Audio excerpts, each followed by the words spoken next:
We are not only just going down there to offer a baseball and softball camp, but we're also going down there to learn. We're going down there to understand. We're going down there to really create and be a part of the great work that's happening in that community. This is Hourglass, the podcast for United Way of King County in Seattle. Coming up, a conversation with Bookie Gates of Baseball Beyond Borders, a Kent-based United Way-supported youth development organization that combines baseball and softball with mentorship and education. We'll chat with Bookie about Baseball Beyond Borders' recent Seattle-HBCU baseball series and how he's working to keep interest in the sport alive among local youth of color. We'll also talk about our free text preparation campaign and a local volunteer opportunity. I'm your host, Joe Burris. Thanks for tuning in. March 26th is opening day for most Major League Baseball teams, including the Seattle Mariners.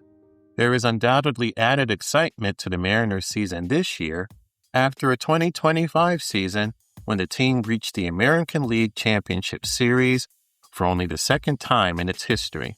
That, and this winter's World Baseball Classic tournament, is due to spark many conversations in general around baseball, including one that has dominated the amateur game for more than 30 years. Why are there fewer American-born kids, particularly African Americans, playing organized baseball?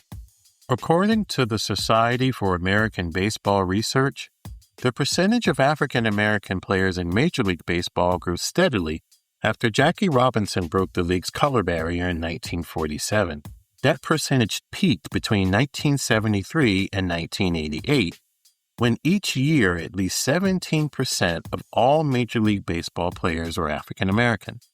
Today, the Institute for Diversity and Ethics in Sport at the University of Central Florida says that though 40% of Major League Baseball players are of color, about 6% identify as African American. Yet that doesn't mean baseball isn't a popular sport among young black kids. You just need to know where to find it. Bookie Gates, a standout player at Garfield High School and Washington State, has spent several years not only providing opportunities for African Americans to play baseball locally, but he's taken them to places where the sport thrives, and he's led efforts to bring teams from as far away as the Deep South to play here. Bookie is the founder of Baseball Beyond Borders, a Kent-based youth development organization that combines baseball and softball with mentorship and education to empower student athletes to pursue their passions on and off the field all year long. It offers capacity-building training, student workshops, family engagement activities, mentoring, and one-on-one advising. Baseball Beyond Borders has hosted an initiative between Major League Baseball and Nike called Reviving Baseball in Inner Cities, or RBI. The initiative provides baseball and softball playing opportunities for youth in communities that are often underserved. And Baseball Beyond Borders has supported the Mariners in its Hometown 9 program.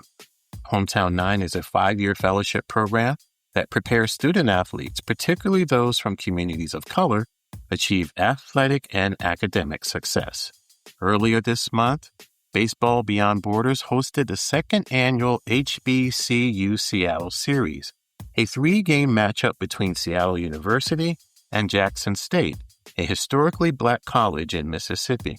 3 years ago, Baseball Beyond Borders youth and staff visited Mississippi and Alabama to play baseball and visit several sites where the civil rights movement was forged. Baseball Beyond Borders partnered with current Mariners manager and former player Dan Wilson to offer a free baseball camp to children in Jackson, Mississippi.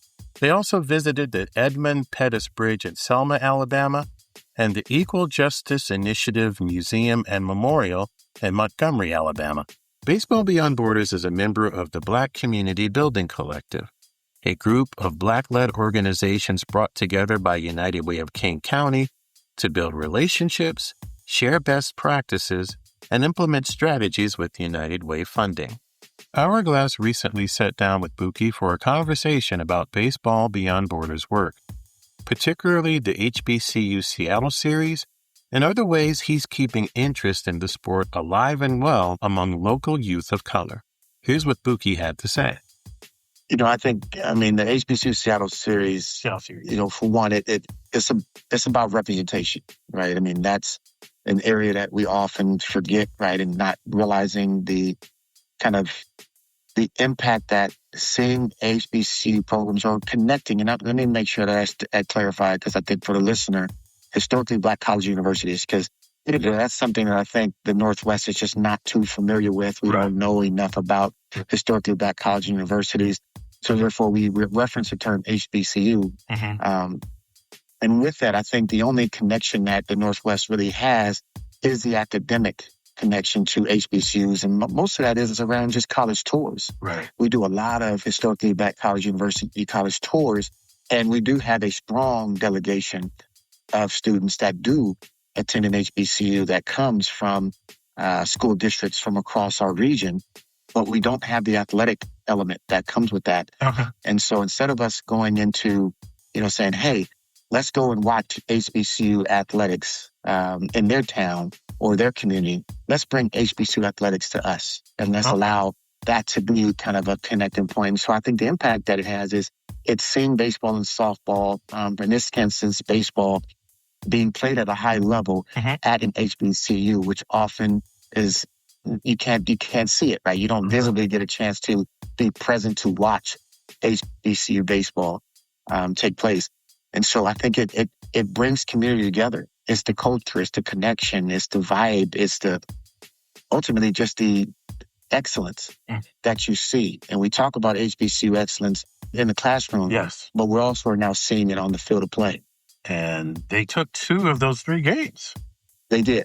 In Jackson State, they came to play. I think that's what you naturally are going to see from a school that's well coached, right? Obviously, Coach Omar Johnson has done a tremendous job in his tenure at Jackson State and continues to, ensure that the competition is there, that they play the game the right way, they go about it the right way, the execution is there. And you saw a lot of that on Friday and Saturday. Sunday, of course, that was Seattle U's opportunity to execute and do their part to come away with the victory. Now, can you talk about just your relationship? I know Baseball Beyond Borders has done some work down in the Deep South. We have partnered with the John and Vera Mae Perkins Foundation to offer a baseball camp in West Jackson, Mississippi, which happens to be the home of Jackson State University. Right. And that started the connection to Coach Omar Johnson and Jackson State University, which obviously allowed that team to come up to the Northwest and a relationship already being established. But I think it's important that we also go to the source, right? And we are not only just going down there to offer a baseball and softball camp, but we're also going down there to learn. We're going down there to understand. We're going down there to really create and be a part of the movement, right? To be a part of the great work that's happening in that community. And it's allowing us to take some of our student athletes here in the Northwest that can, often only gets the opportunity to read about what's happening in the South or to understand the history, the historical context of the South through a book, through a textbook. But we're giving them lived experience. We're giving them a real life experience by actually being present and connecting with youth who live in the areas in which they learn about. And so it creates this connection that we are now starting to see the bonds where we have a lot of kids who have gone down there who now have become really close friends with folks in Jackson when they were down there teaching, right? It's that peer-to-peer experience that we want to kind of create. And so, of the last few years, we've only taken our coaches down there because it has also served as a respite for some of our coaches to be able to go and just relax and then be a part of it, to learn the culture, to learn history. Because not only do we go to Jackson, Mississippi, we take a trip over to Montgomery, Alabama to see the Equal Justice Initiative Museum and Memorial. And that experience speaks volumes to the enslavement, the racial terror, and the racial trauma that I think that has haunted us for 400 plus years. And so being able to understand where we've been to now also put in context where we want to go, I think it is something that we hold near and dear, and we want to make sure that we continue to further educate and equip and prepare our student athletes, our coaches, and those here in the Northwest on really what we can do to help change that narrative. So in terms of the baseball and softball players that you've had in Baseball Beyond Borders, are any of them now at HBCUs, or have any of them attended HBCUs or graduated from HBCUs? We do. So we have a coach, Ken Ford, who currently is supporting our organization and doing our work. He attended Bethune-Cookman. Okay. He was there and ended up coaching, doing some graduate assistant coaching at Texas Southern University. He is now obviously a practicing lawyer and here in the Northwest doing, great things and obviously supporting young kids' pathways in baseball. Currently, we have an active player on an HBCU roster in Kailani Randall, who is in softball. So she is at Texas Southern as well, participating and playing. But that's it. We've had a student athlete get recruited to Mississippi Valley State, and that with the transition of coaching, that obviously slipped through, but they are now still pursuing pathways, and we're hoping to, strengthen the pipeline of many of our student athletes here in the Northwest that can attend an HBCU to play in baseball or softball. And then lastly, Bookie, baseball season is about to start at the major league level. So there's going to be a lot of excitement around that. What's coming up for Baseball Beyond Borders for the remainder of this year? So we're going to kick off our summer exploratory season. That'll take place shortly after the high school baseball season takes place, when many of our student athletes will come back together. So that'll incorporate midweek development leagues, which we kind of just allow student athletes to come together midweek, play some games, develop themselves, and then they go off and play in tournaments and other events throughout the course of the summer. And then we'll eventually establish our regional team, our Nike RBI West regional tournament team. Yes. That tournament team will then go on and participate in the regional tournament, both in baseball and softball, with the opportunity to maybe even advance to the Nike RBI World Series, which will take place in Vero Beach, Florida. Thank you so much, Bookie. It's always wonderful to talk baseball with you, really, and softball. Really appreciate you. Really appreciate you. Thanks so much. So, no, thank you so much, man.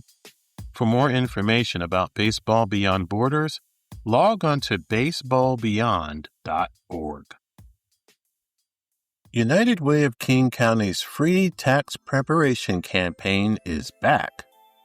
If you make less than $80,000 a year as a single filer, or less than $96,000 a year for non-single filers, you can have your taxes prepared for free at one of our 20 locations across King County. Those sites are now open through April 19th, and we have a virtual site that runs from February 2nd through April 19th. Funded by United Way, the IRS, and the City of Seattle, the free tax campaign offers tax preparation by specialists who will help clients understand their unique tax situations and take advantage of credits like the Earned Income Tax Credit and the Working Families Tax Credit. Last year, United Way's free tax campaign reached 18,200 of our neighbors, supporting them with $17 million in tax credits and refunds. For more information, log on to freetaxexperts.org. World Relief Western Washington of Kent is looking for volunteers to work in its Paradise Parking Plots community garden. Paradise Parking Plots is a 2-acre garden that provides spaces for refugee, immigrant, and Kent residents to grow cultural foods and reconnect with the soil. World Relief will train volunteers to do tasks such as weeding its food forest, controlling pests and diseases, and taking part in construction projects. For more information, log on to worldrelief.org/Western-WA and click on the Get Involved page. At United Way of King County, we are working side by side with communities to build an equitable future for everyone. Hourglass United Way is a podcast that highlights how we and our partners spend time making a difference in our communities. Our work is made possible by the generous donations from people like you. Please send comments and suggestions about our podcast to hourglassunitedway@gmail.com. To learn more about our work or to support United Way, log on to uwkc.org. I'm your host, Joe Burris. Thanks for listening. Until next time.